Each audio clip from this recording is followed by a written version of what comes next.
उत्तर प्रदेश के संभल में क्या किसी बड़ी साजिश को अंजाम देने के लिए कोई जाल बुना जा रहा है? अगर ऐसा नहीं है तो वहां रहने वाले हिंदू घट क्यों रहे हैं? ये सवाल इसलिए खड़े हो रहे हैं क्योंकि पिछले कई दशकों में संभल में रहने वाले हिंदुओं की संख्या में तेजी से गिरावट दर्ज की गई। संभल में हिंदू मुसलमान आबादी लगभग 50-50% हुआ करती, लेकिन अब हिंदू घटकर महज 15% बच गए। संभल में कौन गायब कर रहा है हिंदुओं को और क्या इसके पीछे है कोई गहरा षड्यंत्र? आपको एक रिपोर्ट दिखाते हैं ग्राउंड से।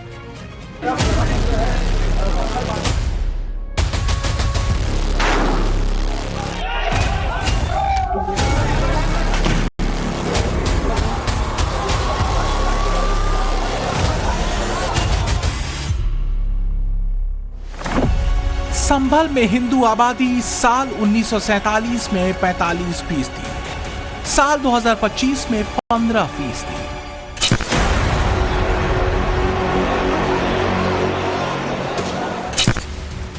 संभल में हिंदू आबादी को लेकर यह सनसनीखेज खुलासा तब हुआ जब लाल रंग की ये फाइल सीएम योगी आदित्यनाथ के हाथ में आई। इसके आगे क्या होगा? क्या अयोध्या की तर्ज पर संभल संवरेगा?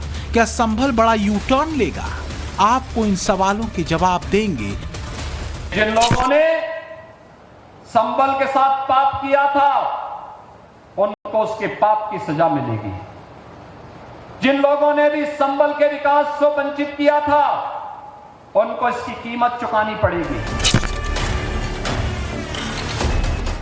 पहले संभल फाइल्स के खुलने से जो हिंदू आबादी को लेकर खुलासा हुआ है वो जान लीजिए। जब देश आजाद हुआ तो 45% हिंदू आबादी वाला संभल था, अब महज 15% हिंदू यहां रह गए हैं। आखिर संभल के हिंदू कहां गए? भगा दिए गए, भाग गए, पलायन कर गए, धरती निकल गई या उन्हें आसमान खा गया? क्या हिंदुओं ने जनसंख्या नियंत्रण किया? क्या मुसलमानों ने जानबूझकर जनसंख्या विस्फोट किया? आखिर हुआ क्या?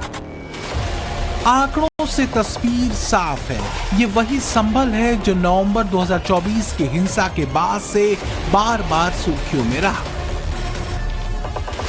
संभल हिंसा को लेकर जांच रिपोर्ट आ गई है। इस जांच रिपोर्ट में सनसनीखेज खुलासे हुए हैं।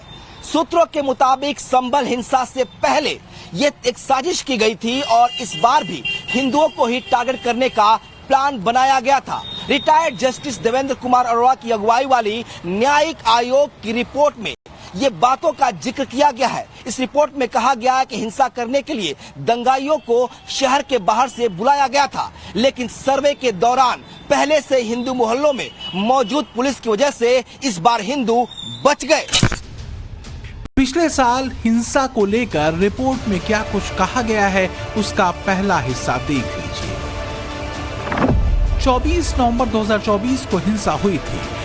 हिंदुओं को मारने की प्लानिंग की गई थी। मस्जिद के सर्वे के दौरान बाहर से लोग बुलाए गए थे। पुलिस पर हमले के बाद हिंदू मोहल्ले टारगेट पर थे, लेकिन पहले से मौजूद फोर्स की वजह से हिंदू बच गए। 450 पन्ने की रिपोर्ट में इस साजिश का खुलासा हुआ है। रिपोर्ट में संभल की हिंसा के इतिहास का भी जिक्र है और भविष्य में संभल में हिंसा रोकने के सुझाव दिए गए हैं। जो जांच हमको सौंपी गई थी कमीशन को, उन बिंदुओं पे माननीय मुख्यमंत्री जी को आज सुबह 10 बजे कमीशन ने रिपोर्ट सौंप दी है। संभल की फाइल सीएम योगी के हाथ में आ चुकी है। कहा जा रहा है कि धरती फटे या आसमान टूटे, अब हर साजिश से पर्दा हटेगा। यहीं से संभल यू टर्न लेगा। संभल को जो भी रोकने की कोशिश करेगा उसे उसी की भाषा में जवाब दिया जाएगा।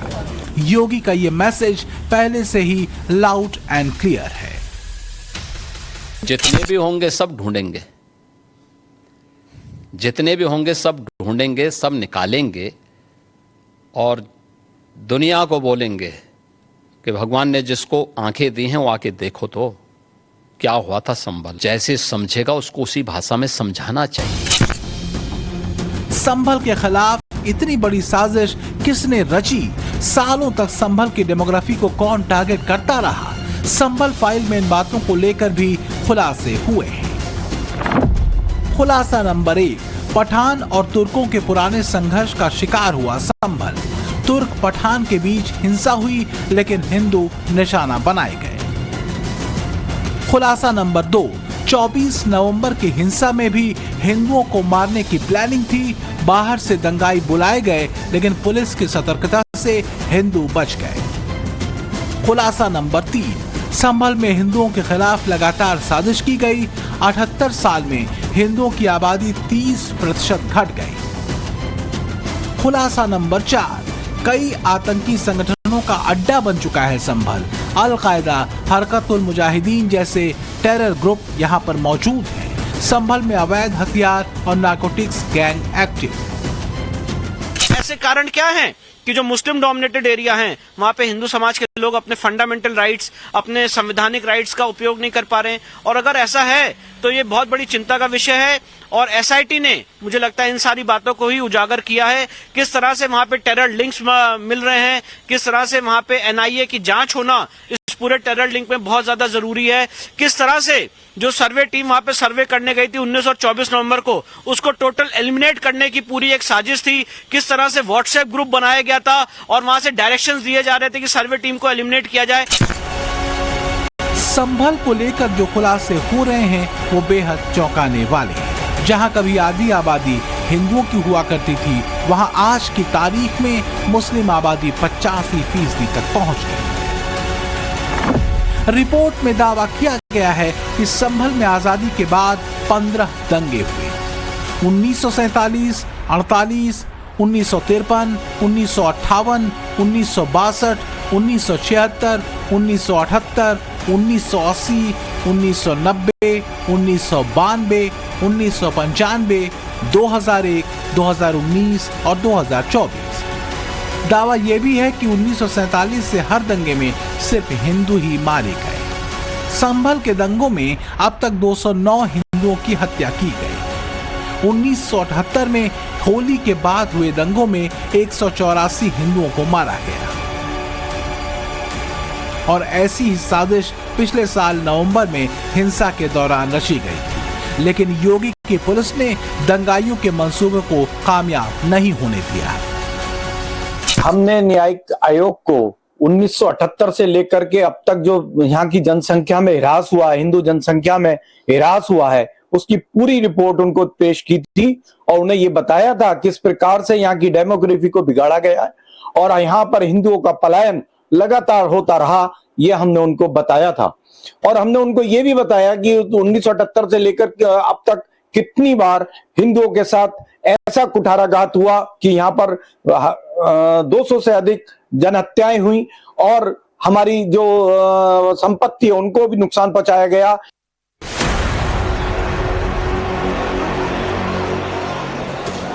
आंखों देखी गवाही, साक्ष्य, सबूत, गवाह और फॉरेंसिक जांच, इन सभी को आधार बनाकर संभल हिंसा की रिपोर्ट तैयार की गई है।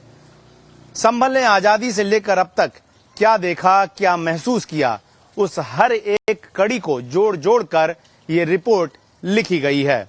और अब ये रिपोर्ट सूबे के मुखिया मुख्यमंत्री योगी आदित्यनाथ को सौंप दी गई है, इस उम्मीद के साथ कि संभल के पीड़ित हिंदुओं के साथ न्याय होगा। मस्जिद के ठीक सामने जो 15-20 ऐसे घर हैं जो हिंदू समाज के लोग वहां पे रहते हैं, उसको पूरा जलाने की, उसको पूरा डिस्ट्रॉय करने की कोशिश थी। मुझे स्वयं एलिमिनेट करने की, मैं स्पष्ट रूप से कहना चाहता हूं, पूरी प्लानिंग थी, हथियार दिए गए थे, पूरा इंटरनेशनल इसके पीछे जो कनेक्शन हो सकता है वो सारी चीजें थी। और यही एक बात थी कि वहां का जो सच है वो सामने ना आए। और इसमें वहां के जो लोकल लोग हैं, मैं उनके नाम नहीं लेना चाहता, उन्होंने बहुत अहम रोल प्ले किया और इतनी ज्यादा वहां पे वायलेंस किया, इतनी गाड़ियों में आगजनी की, इतने पुलिस वालों पे पत्थर फेंके। नवंबर में हुई हिंसा को लेकर लोकल सपोर्ट का आरोप लगता रहा है। दावा है कि दंगाई बाहर से बुलाए गए थे, ऐसे में बिना लोकल सपोर्ट के उन्हें संभल की गलियों का भी पता नहीं चलता। संभल की न्यायिक रिपोर्ट में भी लोकल लीडरशिप का जिक्र है। मौजूदा सांसद जियाउर रहमान बर्क के दादा शफीकुर रहमान बर्क पर संभल में हिंसा भड़काने के आरोप की बात लिखी है और इस परिवार का संबंध किस पार्टी से है वो बताने की शायद जरूरत नहीं। संभल रिपोर्ट आने के बाद राजनीतिक हलचल भी तेज हो गई है।